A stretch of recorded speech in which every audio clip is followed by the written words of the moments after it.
morning, good morning. Welcome. Thank you for coming here today. My name is Brian Battle. I am a board member. What I'd like to do is just start out with a little bit of some introductions, because this is an information session on the referendum, kind of with the board and our staff. And we're here to try to answer a lot of questions. So first I'm going to start with introductions of the board members and staff, just so you know kind of who's in the room. You may want to address some of your questions specifically to them, or you may hear them answering some of your questions. So again, my name is Brian Battle. I am a school board member. And Casimir, school board member. Brian Harris, superintendent of schools. And then if I ask the staff members as we go around the room, just kind of introduce yourself. I'm Beth Jones. I'm the assistant superintendent for student services. Who else? Right back there. Craig Winkleman, Assistant Superintendent for Operations in K-12 Schools. I'm Matt Fuller, Assistant Superintendent for Technology and Innovation. I'm Samantha Patashkin. I'm the Director of Communications. I'm Heath McFall, Assistant Principal here at the high school. Working hard. Yeah, Steve McWilliams is floating around. He'll be in and out. He's our high school principal. Okay, now let's see who we got in the room. Right. So let's start with. Are there any students in the room? Raise your hand. Well, we got a bunch of students. Excellent. Do we have any parents with children, but children not in school yet? Okay. Do we have any parents with children where your oldest child is still in elementary? Okay, we got a half of them. Okay. How about parents where your oldest child is in middle school? Okay. Parents where your oldest child is in high school? Oh, okay, a lot of those. And then how about parents whose kids have graduated from Barrington 226? Okay. And then, yeah, actually that's a good one. How many have grandkids going to Barrington schools? Yeah, I'm telling you, it's amazing how many like third, fourth generation families are here. How about community members that don't have never had any kids in Barrington 226 schools? Okay, good. Yeah. Is there any other? Oh, how about this? How many Cub fans? Okay, lots. How many Cardinal fans? Oh, there we go. Oh, you're a good company, Brian. Winners. Right. So we also have members from our transition program here. Oh, okay. Transition program. And who? Can they raise their hands? Excellent. Okay. Good.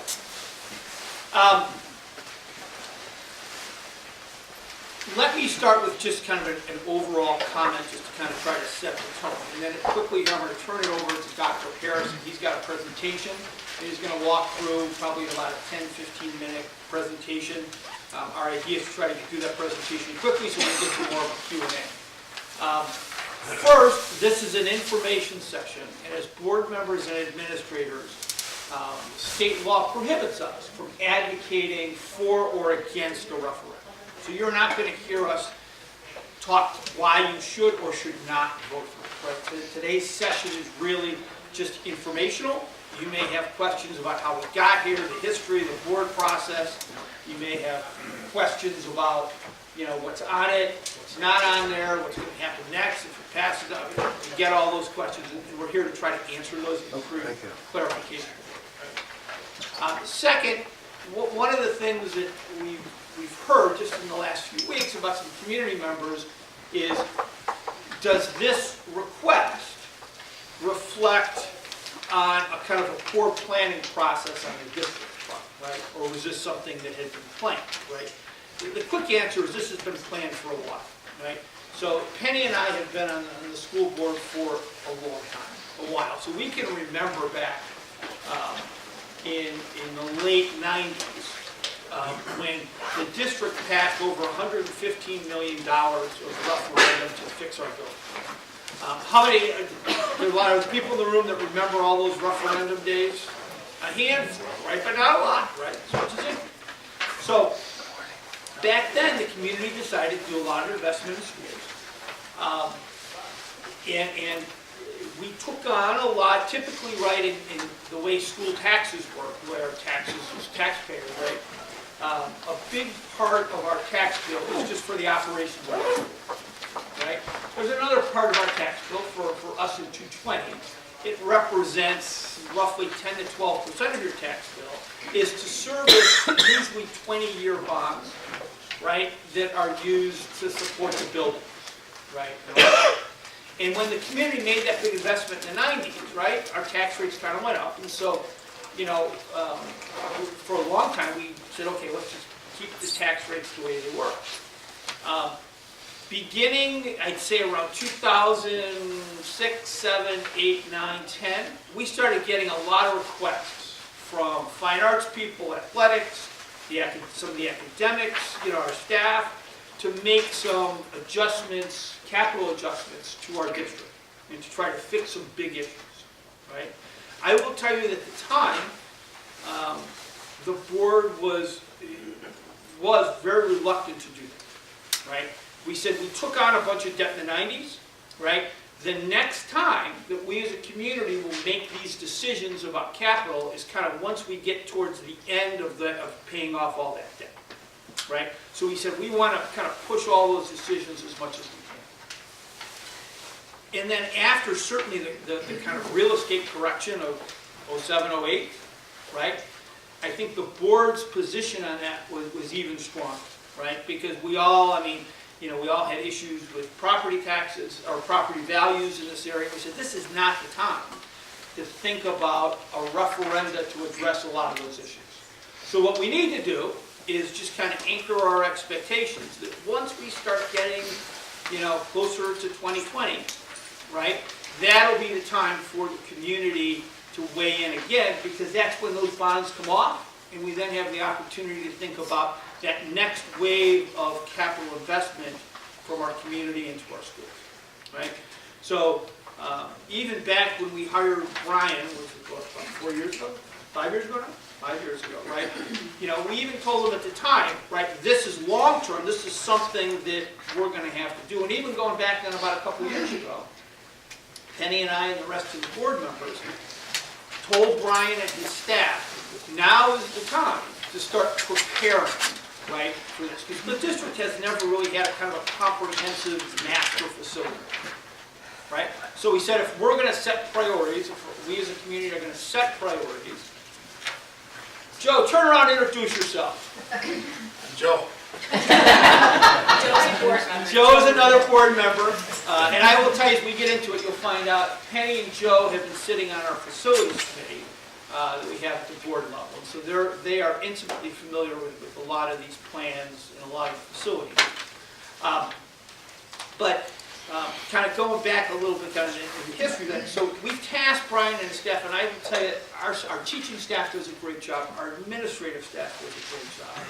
And they did a really nice job in working with our building principals, our building parents, some architects, and did a really nice comprehensive facility plan. It's available online for you to see it, right? And then after we did that, then the idea was, okay, now how are we going to kind of cull this down, right? And we had a process that involved a lot of community members, and we can get into more detail if that's kind of some of the stuff you might hear about.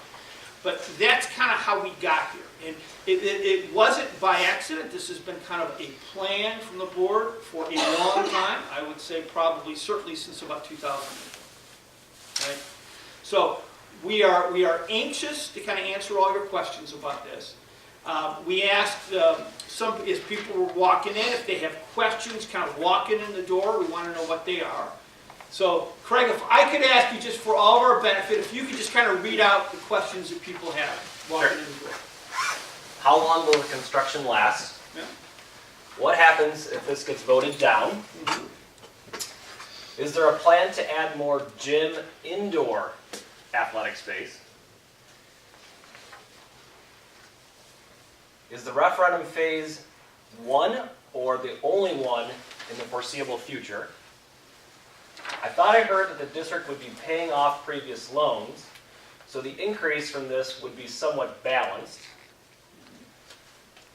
Can the new fine arts theater be privately funded like other districts have done? How will the projects be prioritized? What is being done to secure access to the schools from shooters?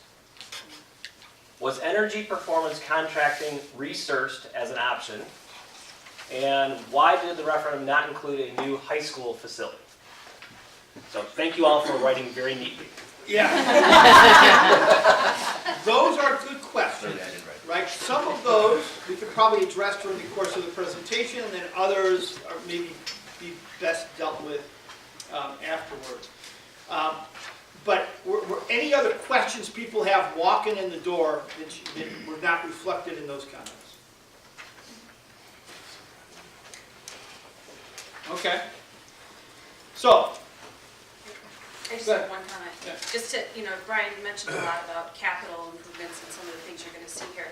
I don't want you to think that we've just stopped doing repairs and maintaining our facilities. We spend about $2.5 to $3 million, closer to 2.5 on a regular basis, every summer on what we call summer projects, which are capital improvements that are not glitzy things. They're things like parking lots and roof repairs and air handling units and high school bridge to FOD for $800,000. And so I just want you to keep that $2.5 million in mind as you see some of the things that are on our list, and hopefully that will help you understand why we're not able to pay for that out of our annual budget. One of the things I've wrestled with and looking at all the material that y'all produce is this issue where home values here are kind of flat. They're still not back to any kind of reasonable growth of at least even 2 to 3%. When you balance that with great outcomes, you guys, the district produces great outcomes. That's why we moved here in the first place, for the outcomes for the kids.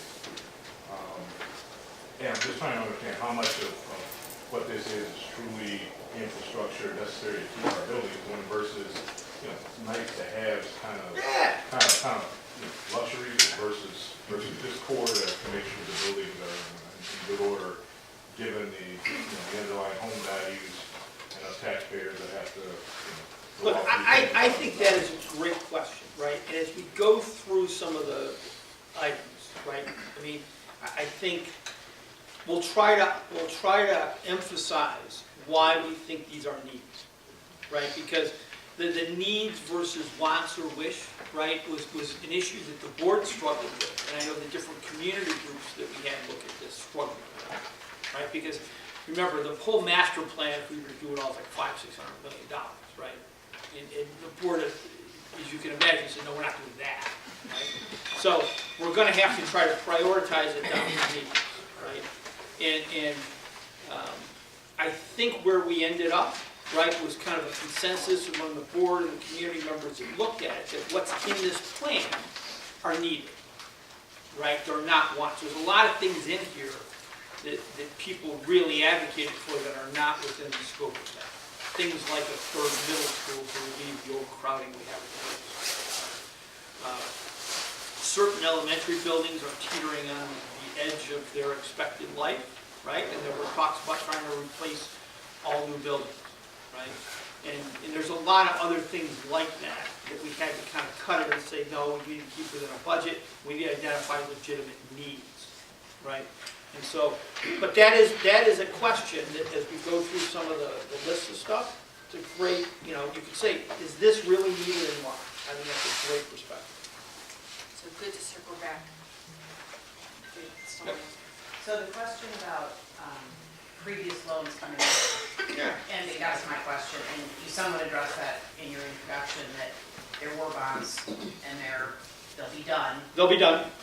So when we talk about like the net impact, I think you see, in some of the frequently asked questions, we talk about like a median home value in our area, in the 220 area, is just a little bit under $500,000, right?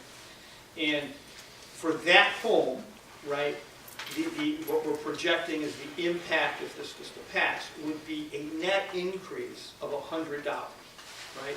That would be $100 as an increase over what our existing bonds are.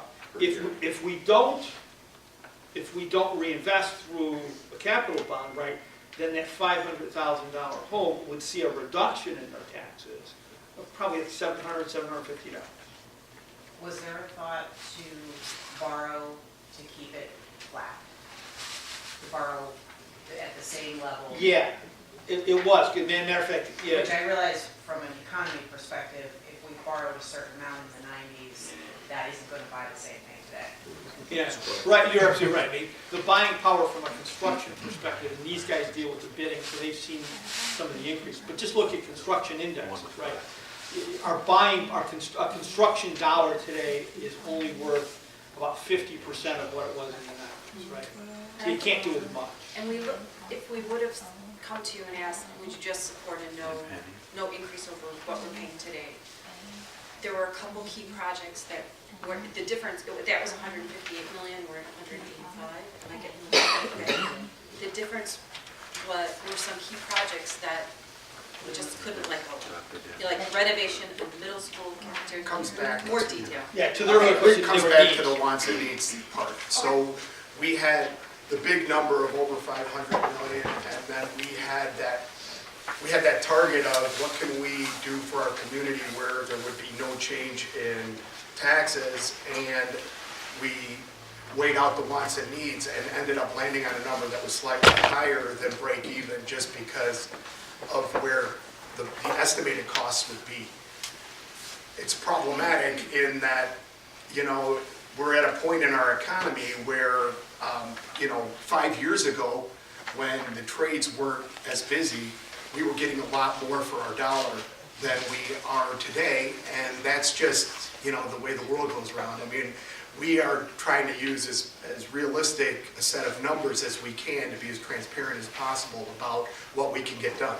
And we're even still worried, we have X number of dollars that are being asked for in this process, and we are still worried about whether or not we're going to be able to get all the projects done that we have listed, because you still have to bid them out, you still have to see what's going on the street, and what you're going to be able to get for the dollars that you have to spend. So it's a complicated process, and we're quite worried, even at the level that we're at, of being able to get the projects done that you're going to see. So, and by the way, we're all friends and neighbors. So part what I'd ask you guys to do is you're asking questions. Just introduce yourselves a little bit. So that was my fault for not setting up. So I'll go back to the two questionnaires. Can you just introduce yourself? Yeah, my name is Law Burks, moved here in 2011 to the district at predates. Alexa Ulrich, been in the district since 2004. Moved here for the district as well. 2 kids, 1 high schooler, 1 middle school. Good. So I'm going to ask Brian Harris now quickly to go through a presentation on kind of the highlights, and this would be a nice kind of put everybody on kind of an even foundation, and hopefully, make the next set of Q&A a little easier. Well, first of all, thanks for taking the time to come out this morning. I think it's real important to be informed about the details of what we're asking the community weigh in here. So I'm going to start with the actual question itself. It is a long question written by attorneys for bond counsel, and so it is, any English people in the room, it's a long run-on sentence, we know it, but it's very important that it's written in this fashion. One key phrase in here, and we're going to talk about the rest of it, is right here in this area. Build and equip additions to an altar, repair and equip existing buildings.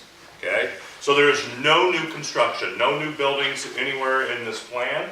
It's basically to fix and repair and add on to what we already have. Okay? And so that's a key piece that the board wanted to emphasize, to make sure that, a year down the road, the future board can't turn around and say, hey, we're going to use this money and build a new elementary school somewhere. Can't do it. Okay, it's real clear about what the legal obligation is. And we're going to talk about some of the other details of this question. And again, the key number here, $185 million in bonds. Okay, Brian had already mentioned a little bit about the timeline. We started this project about 2 years ago, a little over 2 years ago, by hiring an architect and working with our community groups over a period of time, 2 different opportunities at each school across the district to weigh in, tell us initially what they felt like their needs and wishes were. Then we came back, did some work, we created some concepts, and then we turned back around 6 to 8 months later, went back out to the buildings in the community and said, is this right? We made some adjustments after that. We added some things, we tweaked some things to come up with a master facility plan, as was mentioned earlier, of over $500 million worth of capital needs.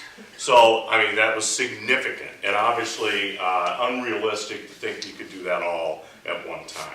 So the board spent then the next several months, or almost a year, contemplating how to get this question out to the community. In other words, get it into a place where we could actually have this type of question on the ballot and have a conversation. And really what they focused on was these 4 priorities, and I'm going to take a minute and talk about each one of them. First was to improve safety and security of our schools. We have a lot of opportunities at each and every school in this district to improve safety and security. This was the #1 issue that came out of all the feedback from the very beginning. It's a national topic. It's not necessarily a local topic. It's very, very important that we make sure that our schools are safe and secure. Update our classrooms. Clearly, day-to-day instruction is our core business. It's what we do. And we need to make sure that there's huge amount of dollars and effort that we've got the right equipment and design in our classrooms to meet the instructional needs for kids now and over the next several years. Maintain our community's investment. That basically fixing the stuff, fixing a lot of things. And I have a slide on that, and I'll talk about that in a minute. And finally, update the educational and community spaces for arts and athletics. And that's primarily in this question here at the high school campus. Now, we had opportunities at the other sites all over the district, but this is one of those decision points the board had to focus on, and this campus was that priority, and I'll talk about that in a minute. So, just briefly, priority 1, safety and security. Eliminating our mobile classrooms clearly rose to the top as the #1 safety and security issue. We have had mobile classrooms at both Station and Prairie since 2007. They are way beyond their expected life. That's when we had a significant increase in enrollment at that time. There was a referendum that was attempted in the mid-2000s, did not pass. So the mobile classrooms were put in as a temporary solution. 12 years later, they're still there. And it is a constant challenge. We do a best job we possibly can on a daily basis. We have kids in and out of the buildings at both of those sites. We supervise it, we have cameras on it, we do all those things. There is no washrooms in them, and there is no running water, there's none of that. So it's a very isolated temporary situation. It creates challenges for us every day. In fact, when we had that cold snap a few weeks ago, we actually had to pull the kids in the building. We didn't even have them going outside when it was negative 15 degrees. I mean, those types of things. And that creates challenges. It disrupts instruction, and those types of issues occur periodically throughout the year. It's just an example, just happened recently. So, and we make it work, but it is a concern, and it's an ongoing issue. It's been a reality for us for a long time. Traffic flow. This also was one of the #1 issues that every parent, there is not a school campus in our community where this is good. Okay? But some are worse than others. Yes, that is true. Think about that as you leave today. As you circle around the building here today, we're looking to eliminate that. Okay, we know it's a challenge here, and we've got some ideas on how to do that. But every school campus in the district has challenges. Actually, I was at Roslyn this week talking with the staff there, and that particular I mentioned was probably the best case scenario anywhere in the district. And it's still not ideal, but it is the best one we have. And then everything in between. So we've got solutions to improve that, additional parking, additional opportunities to improve traffic flow at each of our sites. And those are all in the design documents or the concept documents that we put together. Exterior building security enhancements. A lot of thinking has been gone into safety and security. And I use this example because this would be at every building in the district. Right now, anybody could drive up to any of our school campuses and a car could go right up to the front door. In other words, there's no real physical barriers there. If you go to Walmart, the grocery store, those places, you see those big concrete pillars, things like that. It's those types of safety and security types of scenarios to protect our kids. In fact, I saw a video just last night or the night before in New York City where a car went up on a sidewalk around the bus and the kids were getting off the bus. I mean, it's that type of stuff, right? And our architects are recommending specific improvements like that on the outsides of our buildings. Also hardening our buildings and a lot of those safety and security measures that are really, really critical and important in public facilities. And finally, interior, that has to do with upgrading our cameras, our surveillance types of opportunities. Also, one major component, especially in the large buildings like the high school and the 2 middle schools, is to be able to compartmentalize the buildings. Right now, if somebody comes in the building, they basically have the free run of the building. We don't have a way, other than physically go try to shut a door or something like that, to be able to isolate or compartmentalize. So in a building like this, if the architects have recommended some solutions to us to be able to quickly lock down or shut down parts of the building to be able to isolate an incident and things like that. Those are lessons learned from, unfortunately, some of those things we all are aware of that have happened across the country. So these are some design opportunities that we certainly want to pursue and improve our buildings. Hey, Brian, can I just start? So I want to just pause here in response to the question about needs, right? I will tell you that the board looked at all of these as high priority groups. And what we found in conversations with our community groups that looked at kind of all of these plans, right, is the elimination of the mobile classrooms was probably one of the top identified needs from parents and kids. And when it comes to some of the security issues that we talk about, the board and the staff met with our architect in closed session, because obviously you don't want to publicize a lot of your security. But we looked at kind of the current state of the art for safety and security in schools, and we looked at a lot of different technologies. We settled on an approach that we think makes sense. We instructed our architects to come up with a way to deploy that in every one of our buildings. They did that. They came back with the price tag. And to Penny's point, it wasn't anything we can squeeze into our existing budget, right? So it has to be funded. It's not inexpensive to do these upgrades. And so we knew that this had to be part of this kind of question, right? So we've been holding off for a couple of years to try to do this. But these are not inexpensive upgrades. You guys want to add anything? I was just to say, this past summer, we made an investment of over $500,000 just to rekey locks across the district to enable teachers to have a more secure classroom. They can do it from the inside, Right. basically. Yeah. They couldn't do it. But I just wanted to give you the magnitude of dollars, you know, to understand.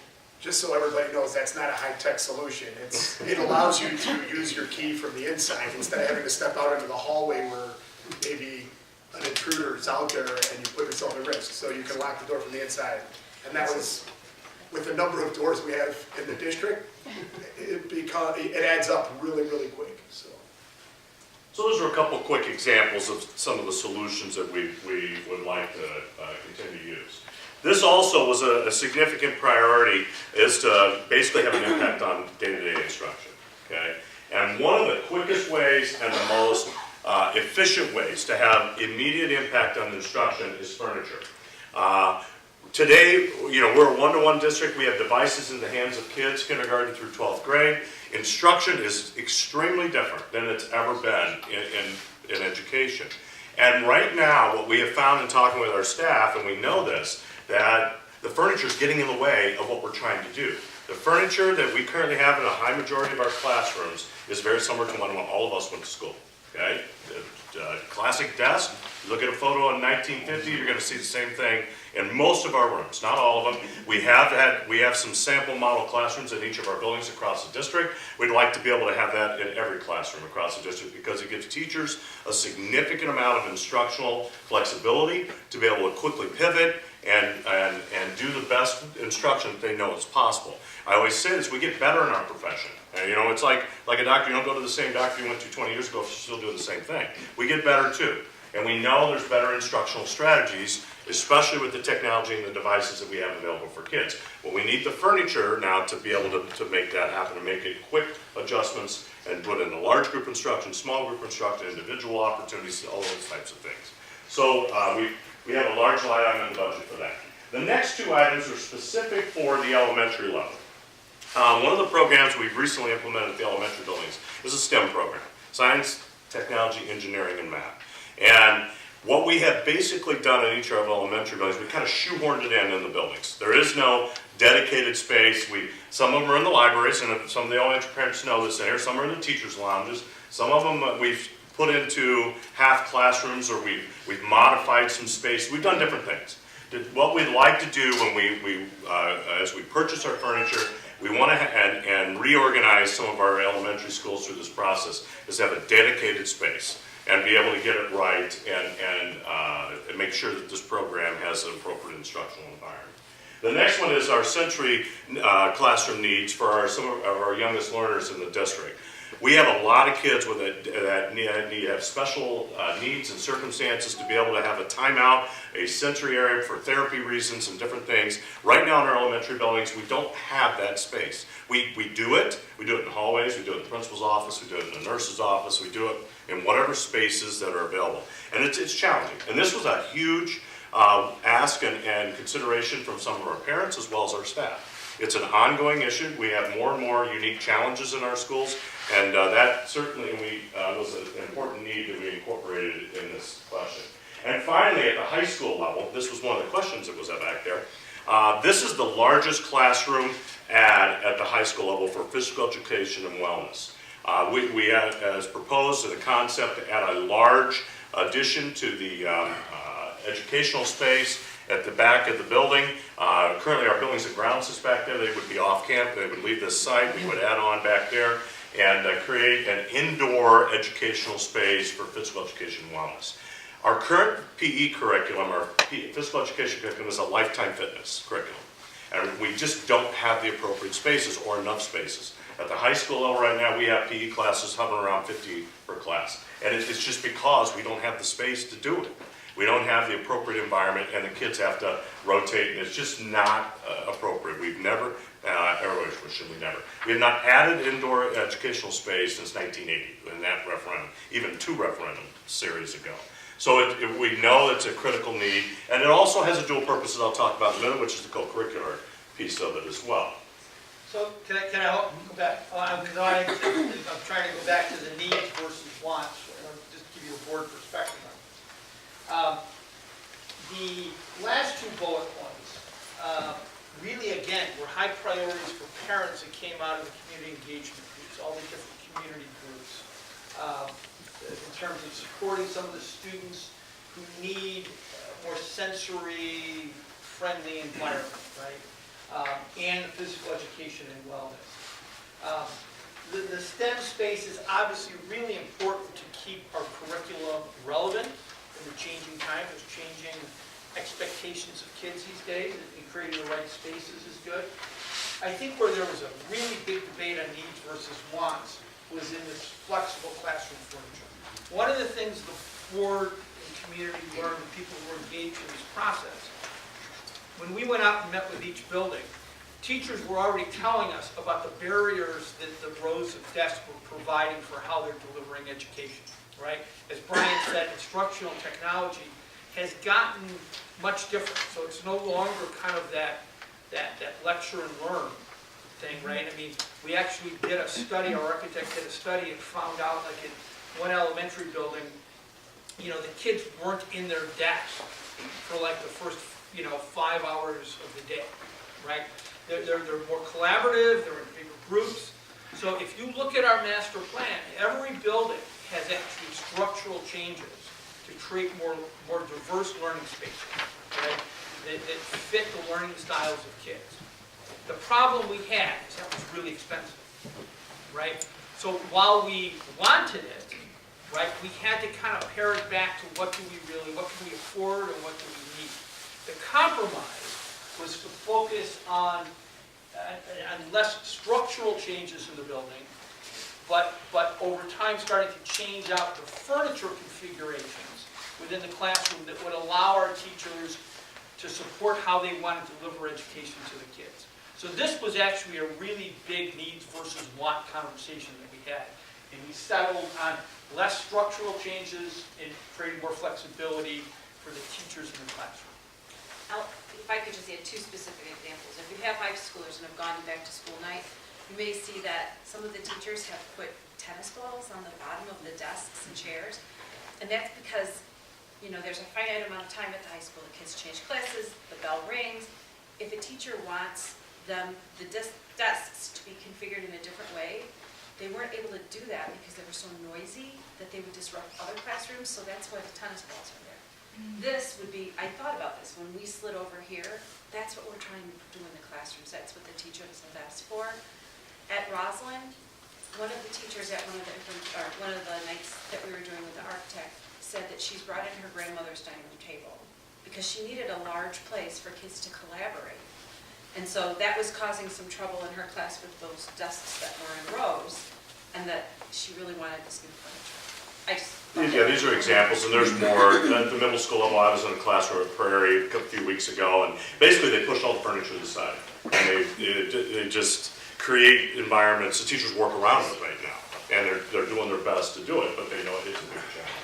So I guess for classroom space, the bottom line is, at the elementary level, there's those two items we talked about. Middle school, the additional classroom space was 9 classroom additions for get rid of the mobiles. And at the high school level, it was in the PE wellness area for classroom additions. My name is Ruth Ann McCallum, and the bottom point as well as your priority 4, I'm just having a hard time visualizing what that means.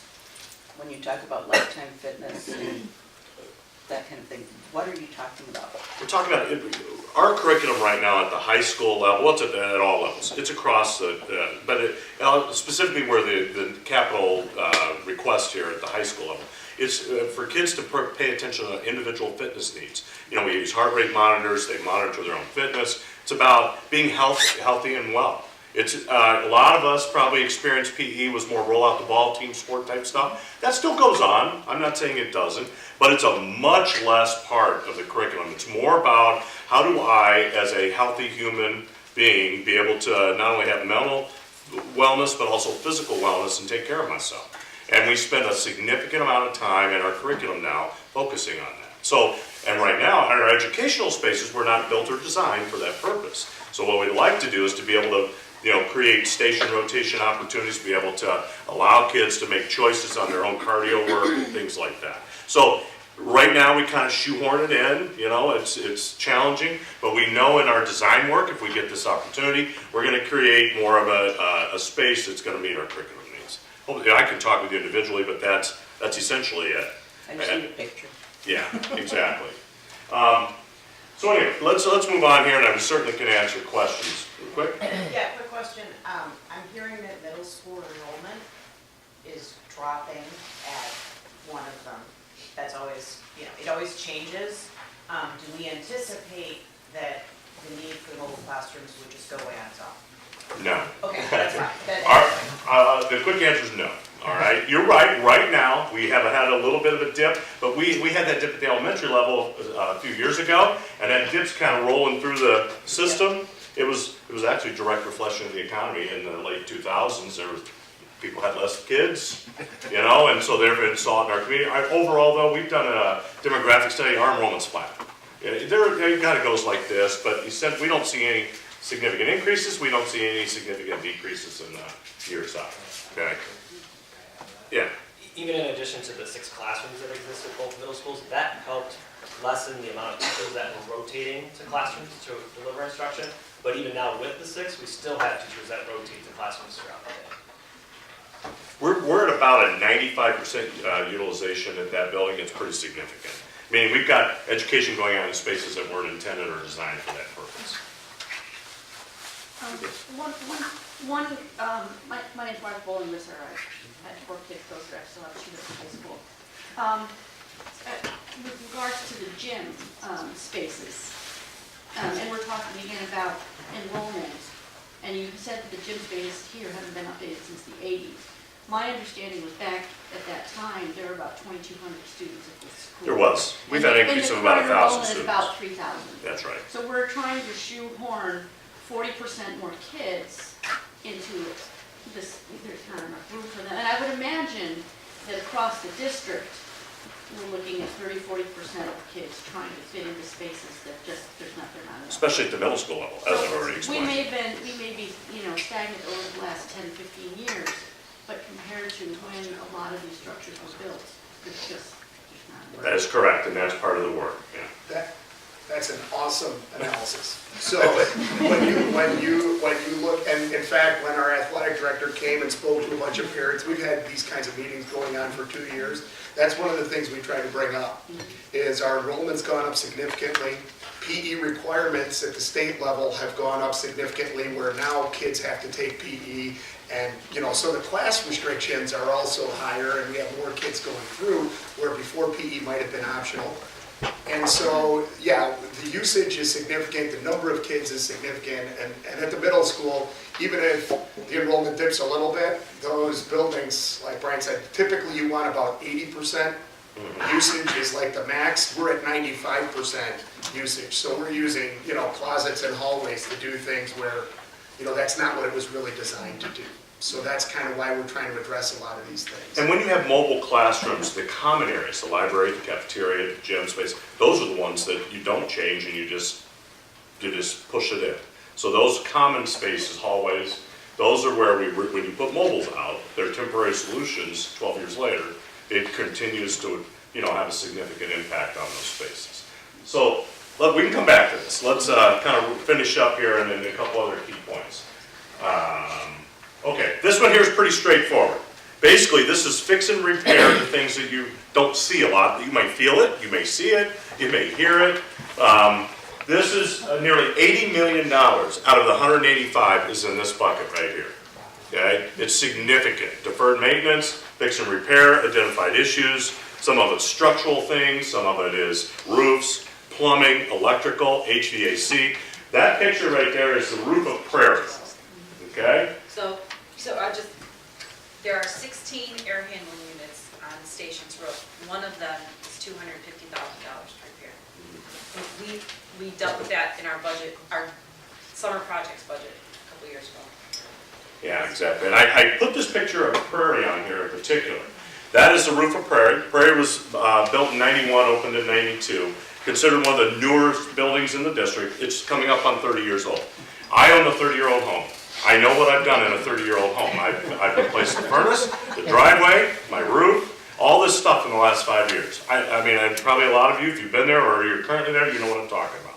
So Prairie is a perfect example of one of the newer facilities we have in the district, and that needs significant rip and replace HVAC. It is one of the most challenging buildings right now. The controls are antiquated. We have lots of daily issues at that facility, and I mean, it's a significant line item in this budget to update and repair the HVAC system at Prairie. I've got some plumbing issues there, just a variety of things. So I use that as an example, and then we have everything in between. The room you're sitting in right now was built in 1948, okay? So the core of the high school is the oldest, location in the district, and a lot of significant plumbing and electrical issues here at this building are part of this. Okay. The final one, which is the educational and community spaces for arts and athletics. It's really in two categories. First of all, the fine arts area, and then secondly, more in the athletic area. These spaces are obviously used each and every day, all the time, throughout the educational day, but they also are used a significant amount outside of the school day during the summer, on the weekends, not only by the school district, but also by the community. So these are high-need, high-use spaces. Let me talk first about the high school auditorium. The auditorium is the original auditorium from 1948. And I can tell you why we maintain it, we clean it, we do those things. There is significant challenges in that space. Back 20 years ago, to update and replace that area was on the initial referendum, then they ran out of money and they didn't do it. So maybe 20 years later, we still got the issues there. In fact, I was in there earlier this week. We have the musical going on this weekend. Steve McWilliams, our high school principal, we went up in the catwalk area where the kids are at all the time. The lights and tech, I mean, it looks like 1948. That's all I'm going to say. It's invisible to the public, but it's just not appropriate. We have to do something different based on the program that we have, the amazing, curriculum and opportunities during the school day as well as outside of the day. This space needs attention. So one of the largest portions in the budget for the referendum is to add on an 800-seat auditorium. 800 seats was the number because we could actually have a class meeting then. Right now, we can't get all the freshmen or all the seniors in a room together. We just don't have space in this building. So, and it's also more of an appropriate space in a large community with a large high school to have a fine performing arts center. It's a new auditorium? Yeah, we're proposing a new addition to the building to put that space. So we would then take the existing space and do some redesign and rethinking of how we would continue to use that space for studio rehearsal to meet our program needs. Right now, we've got, again, very limited opportunities for that. We've created some unique spaces, but they're on top of one another in the orchestra, music, choir, band, drama classes, all those. So we know we want to redesign the existing area and possibly even some flexible classroom environments for core curriculum as well. So we know we want to work with the architects and come up with redesigning and rethinking that existing space for its highest and best use. Finally, down at the bottom is the athletic areas. And I talked a little bit about the educational component during the school day, the curricular piece. Also, it serves dual purposes for co-curricular. We have expanded our athletic program based on the needs and the wants in our community. The most recent one's lacrosse. We have a huge amount of students, boys and girls, participate in lacrosse. That's just one example, the most recent. We've had several programs like that over the years added with the same space. The other add here is recently the district acquired the property on the west side of Hart Road across the street, and we currently own the entire space from the Hamilton buildings all the way down to Lake Cook Road. And big part of this referendum is to develop that space for parking and for play fields. So a baseball diamond being proposed on the north end and with a parking lot, and then a multi-purpose turf area down on the south end, right down here on the corner, with a parking lot in there as well. We also would have walkways, getting students up and over the Hart Road. We put those into the budget, both at the north end and at the south end. It is not a safe situation right now for our students. You may have seen them walking down Hart Road. We tell them not to. We try to get them not to do it, and they sometimes still do it anyway, because high school students sometimes don't listen and don't understand risk as well as adults do.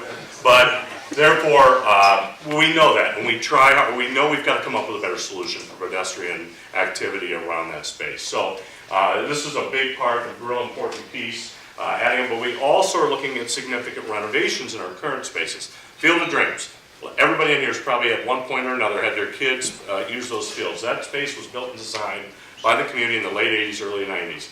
It needs significant attention. It is beyond, that building has major plumbing issues, electrical, all of that. We know we need a refresh on that spot. That's one of the highest priorities in that space. We also are looking to redo some other unique turf, more additional areas right in the center portion of the athletic areas in the back of the building. So we're in northern Illinois. So we can start to use those spaces as much as we possibly can all the time. The press box or the box for the baseball diamond for the varsity baseball field is beyond its expected life as well. And I know we have critters in there, and we try to patch it up, we try to create, we've got challenges there. We know we need to make it more ADA accessible, all types of issues with it. So those are just a few of the highlights of some of the needs that are incorporated into this area. Yeah.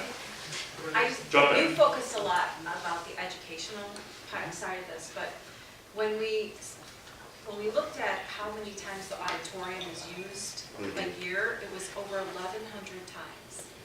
And a lot of that is by the community. So a lot of the local dance community likes to use our auditorium. We don't have enough space for some of the other groups to come in. We deny a lot. Yes. So there's a lot of community activity in our auditorium, as well as with the athletic facilities. We have an agreement with Barrington Youth Baseball, so our Field of Dreams space, with Barrington Youth Football, we would love to do more with them, but our high school football field is so booked with our own kids that it would be nice to offer some other fields. BASA, same thing. So it would be, all of those organizations currently use our facilities as well. So there's the community. Yeah, speaking of this here in the priority 4, the community organizations, parents, we have a band extra fees through these organizations like Referendum Youth Football and the others for it? Would you consider either raising the fees or dropping the fees? Because it's double hit to the community, quite frankly. Yeah, I mean, look, yes. They pay fees for BYF and BYBS and a lot of these other organizations, and these organizations are actually feeding the high school teams, yet they pay, and then we turn around and pay taxes. That's a little. Yeah, so it's an interesting economic, right? So I think we do that now, right? So one, understand when we rent to other organizations, right, we have to charge something, right? Because they're in the school district has, under state law, we have kind of a mechanism, right? So if we gave it away to somebody without charging them, we'd have to let everybody have it free of charge, right? So to maintain some control, you've got to charge something. But we try to charge the youth groups significantly less, right, than, I think, we do charge less than all the other venues in town, right? So, but part of the issue, it's always about supply and demand, right? I mean, our demand on our facilities, right, far exceeds our supply. I do think that what we're proposing here, from the board perspective, one of the core tenets of our community investment in our schools is to make sure that they are community buildings and facilities, right? So I do think that this level, particularly, look, back when we put turf on the field 10 years ago, we got criticized for that, because then people perceived that as a want, right? Not necessarily a need. Now that people have had experience with turf played fields, to know how versatile they are, how often kids use them, how often our community uses it, it becomes, it's more like, well, why don't you do it, right?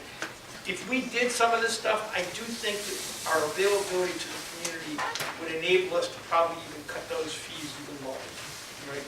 Now, go ahead. So, the facilities committee, to answer your more direct approach, all of our feeder programs are on the lowest tier of payment. So if Basically custodial fees. Yes. So what we did was, because we were concerned about the same thing, we didn't want community groups that we felt would enhance our high school programs and get our kids really excited about doing things like playing sports and so on. We didn't want to handcuff them with big fees. So there's several tiers. Like if there's a group that really doesn't have a direct affiliation to the school, we're going to charge them a rental fee like Brian suggested. It might be cheaper than what you could get in other places around the community, but it's not going to be the same rate that we would charge like BASA or Barrington Youth Football, because we're going to charge them just basically the maintenance fees that we need to keep the fields safe and clean. Clean the garbage, And open up the so facility. they're like it's on what custodial. we would call tier one, the minimum fee that we could get away with, and then we have a fee structure that we just looked at, I think, what was it, Brian, 2 years ago? Yeah. About 2 years ago, we went through all of those contracts again, and so what we renew with, Barrington Youth Baseball or Barrington Youth Football, we're looking at specifically keeping them as whole as possible. A lot of the fees that the parents pay, unfortunately, there's coaches and all that other stuff that goes into running a program that we have no control over.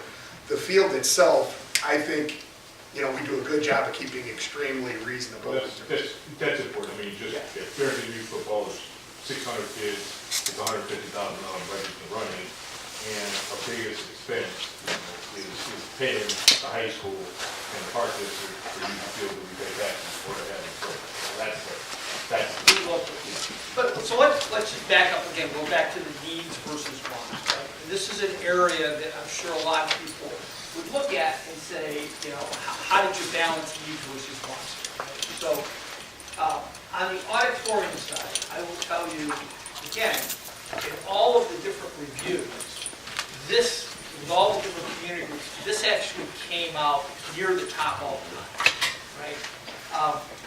It's a community facility that can be used for a lot of different groups. More importantly, it goes back to the conversation we were having a little bit, a few minutes ago about the classroom stuff. We didn't have the ability to create a lot of new spaces, right, in our buildings for large group instruction space, right? Particularly this building. There's a really cool conceptual design about putting a big academic atrium in the middle of this building that we all loved, right? But there's no way we could fit it reasonably in the budget, right? So to make big structural changes here for large group instruction, you know, we had, when we were trimming it, this has the dual purpose of also being this new auditorium along with the existing space we have over there would give the high school the ability to create some larger group instruction spaces so that you know, all the history teachers or all the math teachers, if you want to get everybody together at one time and deliver education a little differently, this gives them the ability to do that, right? And then on the athletic stuff, there are a lot of community groups that do this, and I'm going to tell you that one of the things that I've been most proud about in my time on the board is our focus on the social emotional health of our students, right? There's a lot of stresses. Even over Christmas, my kids who are in college said, I'm glad I'm not going through middle school right now, right? With all the social media pressures that are out there, right? And we really try to focus on educating the entire child, right? And it's not just what happens in the classroom. As board members, when we get, we get the academic award winners, we get the athletic groups coming. Whenever we ask them kind of what they remember most about their high school career, the memories they have, the connections they have to the school are all based on activities. You know, clubs, sports, all that stuff, right? And that is really a critical extension of our classroom, right? Our facilities today are making that happen, right? We encourage non-cut approaches to a lot of high school sports. But a lot of our coaches who say, boy, I'd like to do, no cut, but I don't have the facilities, right? And we understand that, right? But I think that these spaces, besides offering large group instruction opportunities, besides having community input, really helps our schools address that social emotional needing and be able to expand the activities that we can allow kids to have to connect with each other and with our students. So I think that's where now there's a lot of stuff in this realm that did not make the $185 million that we thought was really good stuff. Right? I mean, if you go back and look at the master plan, we think fine arts education in this district is one of the finest fine arts education in the area, and we think it's critical as part of our overall approach. There were fine arts facilities that we had contemplated, certainly in the big ones in the middle schools and even in some of the elementaries. We had to trim that out. You know what I mean? It's nice to have, but that's where, as Brian said, we kind of focused on this building. Every kid in the district comes through this building, right? And so we tried to, limit in the needs and wants to say, okay, we need it in this building, and that's why it kind of makes the cut. I think that was also, and just maybe to summarize this, and then I'll move on to a couple other things here, is once we started to look, well, why didn't you just do certain things on this campus? Here's the challenge. We knew we had to deal with the campus layout on this campus. And when you start doing one thing, it's kind of like wallpapering a house, right? You do one room, then you do the other, or the carpet, or something like that, right? And you just, once we started getting into it and look at, you can't just do half the campus or half of this. It all flowed together. It was all one big project, and that's where the board landed after months of discussing this, and felt like that ended up being one of the higher priorities to do it at one time and get this campus in a better place for the next many years. So that was what, overall, on all the details that we've already discussed. So I want to move on. Here was just kind of a list of the major projects. We've talked about most of these. We didn't talk about some of them, and I can certainly come back to it. These are some of the larger line items in the budget as part of this issue. And this incorporates opportunities at every level. One thing I didn't talk about was kitchens and cafeterias. We have funds dedicated in the budget for at each building to improve our food service opportunities for our kids. And we also know that we have a food service bid out right now for new vendors, both at the high school level and at the K-8 buildings. We want to have better food service. Just as parents, we're loud and clear on this when we go through this process. Kids were too. We surveyed the kids. It was real clear. you know, to come up with some better opportunities. But you have to do it not only the food service provider, but also the spaces. We needed to update our kitchens. We needed to create kitchens in some of our elementary buildings that don't even exist, and or rarely exist. They have a sink and a cooler, and that's about it at one of our buildings in particular. But also the space of where the kids eat. And so we viewed some opportunities. We know we have a great ability here to improve that. And that fits into that wellness piece. You know, kids are going to eat well. It's about, you know, being prepared to learn every day. We do a lot of food service, not only breakfast but also lunch. And so, you know, we do quite a bit of food service in this district. So I'm going to go on here and talk a little bit about the tax impact. I know there's some questions, and many of you probably have that question. Brian mentioned earlier, we did an analysis on the impact on the taxpayer, and we estimate the median home in our community is around $500,000. So it'd be an annual increase in the tax bill for this vote of around $100 a year. Okay, and it's an increase. Obviously, depending on the value of your home, it's kind of a sliding scale, up and down, and you can see the impact. And as Brian explained, the main reason why, you might think $185 million is only $100 a year, it's because we're backfilling some of that debt with this bond issuance that would be rolling off, and we would issue the bonds accordingly to make sure that there's that even impact on the taxpayers, where it wouldn't be jumping around, going back and forth. So, and there would be a significant drop, as Brian mentioned as well, if we did nothing. Okay, but at what expense? And that's the responsibility of the school district to put this before the community, to have them weigh in whether they want to reinvest in the capital needs of our facilities. Does the bond issue happen all at once? No, we would do it over probably about 3 different issuances. Again, we would work with our bond counsel on that to make sure we don't want to have, you know, 1 year jump on the taxpayer, the impact on the taxpayer. We want to try and minimize that and flatten it out over time. So we would structure those so it's a leveled approach.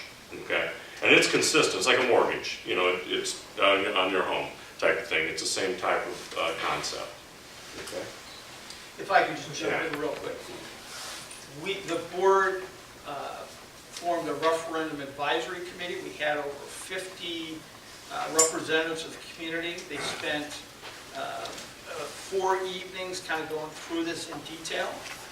They did evaluate kind of, you know, this is, if we just kept taxes level, this is where it would be. It would be like $160 million.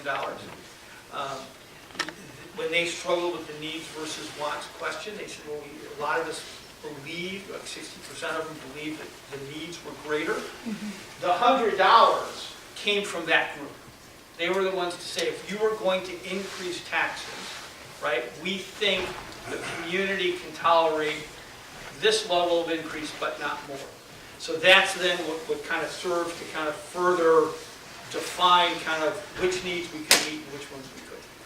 We had another option, it's $235 million. That has a larger impact, and that one was, you know, couldn't go there. The needs were there. I mean, you know, the desire for some of those issues that were being addressed in there, but the impact on the taxpayer was not comfortable. Let's put it that way. Yeah. Oh, Bob Rister, Martha, 4K through. Did you work with any? You talked about the community that gave you the input, their view of what the community would tolerate. Did you work with any kind of, say, polling consultant or anything that would? We did. Sort of, okay, take the temperature? Okay. You guys want to talk about that, or you want me to? Well, the quick answer is yes. yes. We actually did a telephone survey and an online survey, right? Did I get the phone call in here? Okay, good. And Thank you for answering it.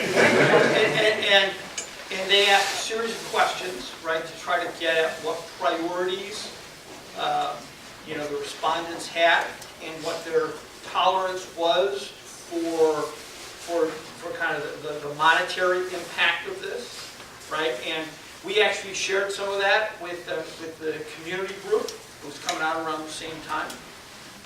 And I think that the community's recommendations were clearly consistent with what those surveys found. I don't know if you guys want to add anything else.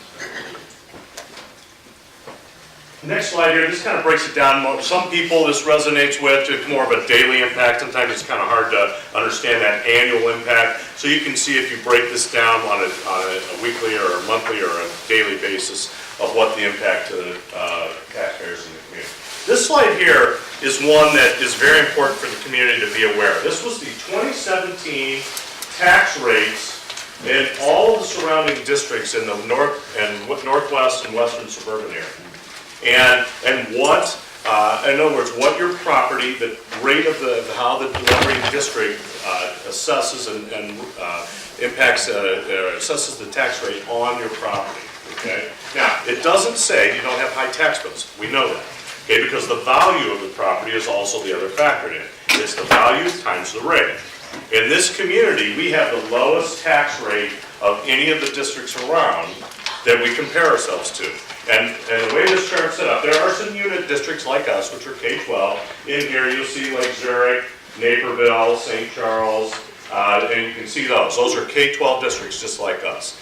There's also the dual districts, where you've got High School District 214 and those that live in the Wheeling 21 district. Theirs is a combined tax rate of about 7.5%, okay? Ours is at 4.5%, and you can see everybody in between.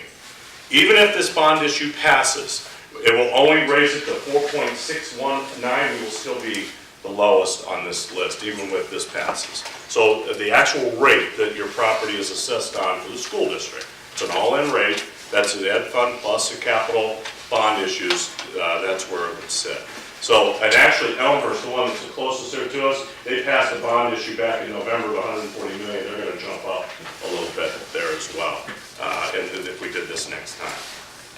Craig Maraska, I've got a high school student and I want to graduate from college. Curious, my question was on the energy performance contract. You mentioned priority 3 is 80 million of the 185 million. Was that investigated? Obviously, when you update your furnace, when you update your doors, you're going to, on your operating expenses, you're going to save some. Was that looked at to reduce? Absolutely. You know, one of the things, if we get this opportunity, you know, we clearly are going to look at all types of energy solutions when we do this work. Solar will probably be one of the things we'll look at and consider.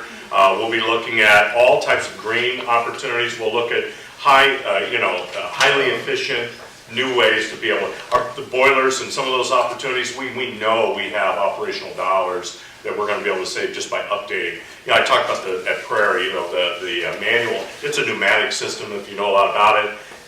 It's a challenge for us every single day in that site, and we have a few of those at the other sites as well.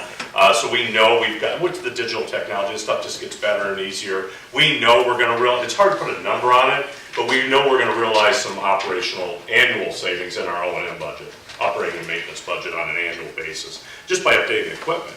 We've seen that in some of the things we've done, and we clearly will do that through this work. So did we look at capitalizing on that to maybe eliminate that 80,000 and work on it with a group that could finance that? So bring that in. There are some performance contractors out there that I know who they are, you know, that are in the K-12 space. And trust me, they're waiting to see what happens here, and I know they want to have conversations about opportunities to do that work. So the answer is yes. We haven't done it yet. We got to wait and get the authorization from the community before we engage in any of those solutions. Well, we have done it. We do have a third-party contract trying to reduce energy use, right? And we've reduced for instance, our electrical usage by about 25% just in working together.